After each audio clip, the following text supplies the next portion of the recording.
Okay, so today we're going deep, right to the source, with a deep dive into, well, you guessed it, the Bible. Always a good place to start, right? Right. Genesis, chapters 1 through 5. A pretty solid foundation for, well, everything that comes after, I guess you could say. Oh, absolutely. Foundational is a great way to put it. So much packed into just these first few pages, We're Yeah. talking creation, the Garden of Eden, the fall, Cain and Abel, and then bam, right into those long, long genealogies. Definitely a lot to unpack. Exactly. And, you shared this with us clearly. It's a text that's important, and I get why. So our mission today, if you choose to accept it, is to really dig into these chapters. I'm in. Cool. So let's start at the very beginning, like the actual beginning. Genesis 1:1. In the beginning, God created the heaven and the earth. Simple, straightforward. But then we get this image of the earth. It's without form and void. Darkness everywhere. The Spirit of God is there, though, moving over the waters. Yeah, I always found that image really powerful, like this sense of potential. Total potential. And then, boom, light. First thing, separated from the darkness, and then God calls the light day, and the darkness he calls night. Day one in the bag. It's so fundamental, isn't it? Like this idea of order out of chaos, light out of darkness. It's a recurring theme, not just in the Bible, but in lots of ancient creation stories. Totally. And then day two rolls around, and God creates the firmament, separating the waters above from the waters below. That's where heaven is. Right. The expanse. Right. And then day three, God gathers the waters, calls them seas, and dry land appears, and he calls it earth. And then life. Plant life, at least. Right. Grass, herbs, fruit trees, all after his kind, that phrase. What's up with that? That's interesting. You see that phrase repeated a lot, after his kind, after their kind. I never really thought about it before. Just, it is what it is. But you're right, it is repeated. Why? I think it emphasizes this idea of fixed categories, distinct creations, each with its own purpose and boundaries. Oh, I see. Like, there's order and intentionality built into the creation from the get-go. Exactly. It's not just random chance. Everything has its place. Okay, that makes sense. Then day four, we get the lights in the sky, sun, moon, stars. But they're not just there to look pretty, right? Definitely not. They're for signs and for seasons and for days and years, the text says. Built-in calendar and compass right there. Timekeeping and navigation right from the start. Super practical. Okay, day five, it's time for the water and the sky to get busy. Right. Creatures in the waters, birds in the air, all, of course, after their kind. Still seeing that. And then God blesses them and tells them, be fruitful and multiply. That's a powerful command. Fill the earth. Totally. Okay, day six. Time for land animals, cattle, creeping things, beasts of the earth, more after their kind action. And then the main event, the creation of humankind. Yeah. In our image, after our likeness, God says. Male and female, given dominion over all the living things. A huge responsibility. And God provides for them too. Food, plants for humans, green herbs for the animals. A perfect, harmonious world. And at the end of it all, God looks at everything he's made and he says, it is very good. Very good. Not bad for a week's work, huh? Not bad at all. And then we hit day 7. God finishes everything he's been doing and takes a well-deserved break. The Sabbath. Yeah, exactly. God rests on the 7th day and makes it holy, setting a pattern, work and rest. A rhythm to existence. Yeah. But then things get, well, kind of interesting. We move into chapter 2, and it's like a whole new perspective on the whole creation thing. It's true. The focus shifts. We zoom in on the creation of Adam and the Garden of Eden. Right. And there's this detail that there was no rain at first and no one to till the ground. Instead, a mist rises up from the earth, watering everything. A different image, for sure. It's like we get two different creation stories, right? Chapter 1 is all grand and sweeping, like cosmic in scale. And then chapter 2 is more, I don't know, personal, intimate. I think that's a really interesting way to put it. Scholars have debated these two accounts for, well, centuries. Are they two different traditions woven together? Are they meant to be complementary? I don't know. It makes you think, that's for sure. It does.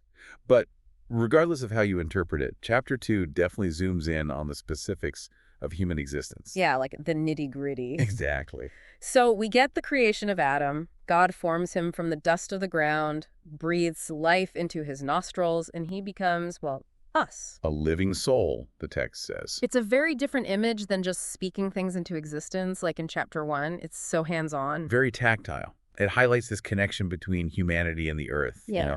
We're formed from the ground, given life by God's breath. It's beautiful, really. Yeah, It is. And then there's the Garden of Eden. God plants this garden eastward, fills it with trees that are beautiful and bear delicious fruit. The tree of life is there, of course. And the tree of the knowledge of good and evil. And there are all these details about a river, the Pishon, the Gihon, the Tigris and Euphrates. It's like almost a map, you know? It does have that feel, doesn't it? Trying to place this paradise in a real geographical context. And God puts Adam in the garden, not just to hang out and eat fruit, but to dress it and to keep it. Stewardship.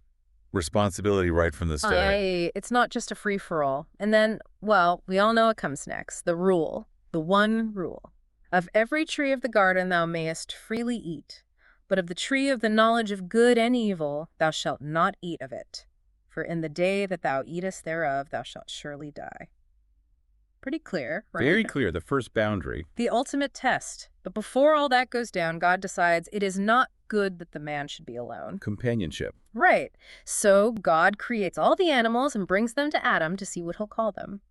Adam gets to name all the animals. It's kind of cool when you think about it. It is. It suggests a kind of authority over creation, a deep understanding of their nature. But none of the animals are quite right, companion-wise.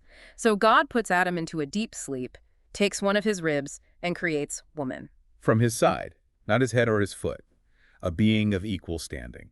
And Adam wakes up and is like, whoa, this is bone of my bones and flesh of my flesh. He recognizes her instantly as part of him. She shall be called woman because she was taken out of man. It establishes this idea of one flesh, the two becoming one. A foundational concept for marriage. And the chapter ends with this beautiful image. And they were both naked, the man and his wife, and were not ashamed. Pure innocence. A state of complete harmony with each other, with God, with creation. Until the snake shows up. Chapter 3. The Fall. Enter the serpent, described as more subtle than any beast of the field which the Lord God had made. Subtle is right. The serpent doesn't go straight for the kill. Instead, he starts with a question to Eve. Yea, hath God said, ye shall not eat of every tree of the garden. Planting seeds of doubt. It's brilliant, in a terrible sort of way. Totally. And Eve, well, she answers correctly, even adding that they shouldn't even touch the tree. But the serpent contradicts God directly. Sure. Ye shall not surely die, he says. And then he plays the real trump card. He tells them that if they eat the fruit, their eyes will be opened, and they'll be as gods, knowing good and evil. Talk about temptation. Knowledge. Power. It's a temptation that speaks to some very deep human desires. Yeah, who wouldn't want to be like God? Especially when it's framed as being denied something you rightfully deserve. So Eve looks at the fruit, it looks delicious, and it promises wisdom.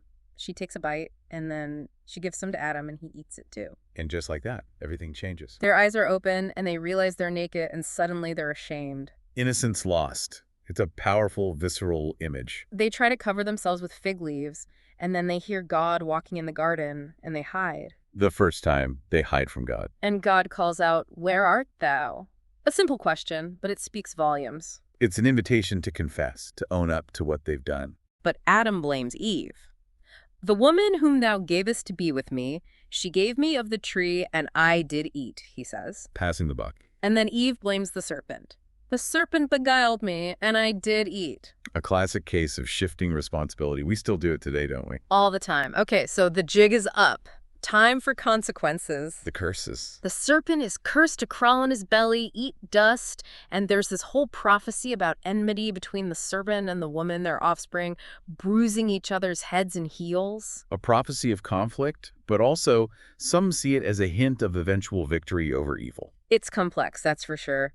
And then there's the curse on the woman, increased pain and childbirth, and her desire will be for her husband, and he will rule over her. The consequences are so specific, so targeted. Right. And for Adam, the ground is cursed. It'll take hard labor to produce food, thorns and thistles will grow, and he'll eventually return to the dust from which he came. The paradise of the garden is gone, replaced by toil and the inevitability of death. Grim.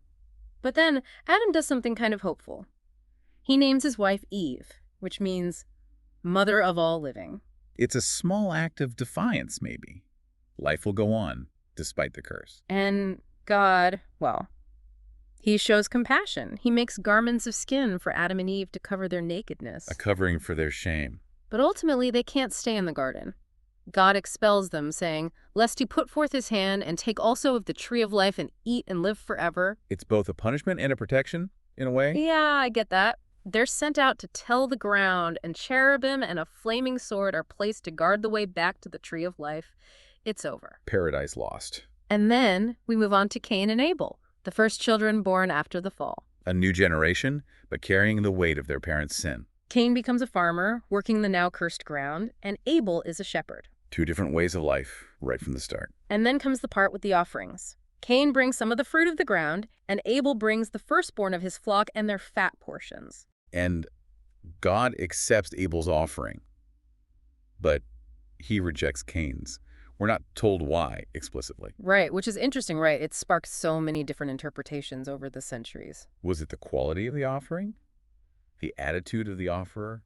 The nature of the sacrifice itself? It's one of those details that really makes you think. For sure. Anyway, Cain is, well, pissed, and God warns him about sin, saying, "Sin lieth at the door." But he also tells Cain, "Unto thee shall be his desire, and thou shalt rule over him." Like, there's still a chance for Cain to choose a different path. The potential for reconciliation is still there. But Cain doesn't take it. He goes out to the field with his brother and murders him, the first murder in human history. Brother against brother. The consequences of sin are spreading. It's horrifying. God confronts Cain. "Where is Abel, thy brother?" Same question he asked Adam, right? Exactly. But Cain denies it, saying, "I know not. Am I my brother's keeper?" So cold. A total rejection of responsibility. Cain is cursed from the ground. He'll be a wanderer, unable to settle. Well, harsh punishment. Cain complains that it's too much. He's afraid of being killed. And God, surprisingly, puts a mark on him to protect him. Anyone who kills Cain will suffer sevenfold vengeance. It's a complex act of mercy, isn't it? It is. So Cain goes off to the land of Nod, east of Eden, and starts a family. We get his genealogy all the way down to Lamech. And Lamech is a piece of work. He boasts to his wives about killing a man who hurt him and a young man who struck him. Violence begets violence. And Lamech says that if Cain's vengeance is sevenfold, then his will be 77-fold. It's scary how quickly things escalate. Totally. But then, amidst all this darkness, Adam and Eve have another son, Seth. The glimmer of hope. And it's through Seth's line that we get Enos. And then began men to call upon the name of the Lord. A turning point, maybe. Perhaps. A renewal of faith. And then we get to chapter 5, the book of the generations of Adam, a long list of names and ages. It emphasizes the sense of time passing generation after generation. The relentless march of time and the inevitability of death. And he died, we see again and again. Except for Enoch. Enoch is different. He walked with God and then he was not, for God took him. What does that even mean? It suggests a special relationship with God, a kind of transcendence. Right. It's so different from everyone else who just dies. And then there's Methuselah, who lives for almost 1,000 years. The oldest man in the Bible. And finally, Lamech, Noah's father, who hopes that Noah will bring some comfort from the curse on the ground. And then Noah himself, 500 years old when he becomes a father. Setting the stage for the next major event, the flood. So we've covered a lot. Creation, the garden, the fall, Cain and Abel, the genealogies. So much packed into these first 5 chapters of Genesis. Absolutely. It's amazing how much is there when you really dig in. I was especially struck by the 2 different creation accounts. It's like we get 2 different perspectives on the same event. And Enoch, of course. Yeah. His story is so unique, so intriguing, it raises so many questions. Definitely. Okay, so if you're listening, here's a final thought to chew on. Thinking about the consequences that followed Adam and Eve eating that fruit, what does it tell us about the nature of innocence, and the burden of knowledge, the responsibility that comes with choice? It's something we still grapple with today. Totally. And then there's that whole thing about lifespans, people living for hundreds of years, then suddenly not so much. What does that say about humanity's relationship with the divine, the way time works, the effects of sin? Big questions. Big questions. So keep thinking about it. Maybe reread Genesis 1 through 5 with these new ideas in mind. Thanks for taking the deep dive with us.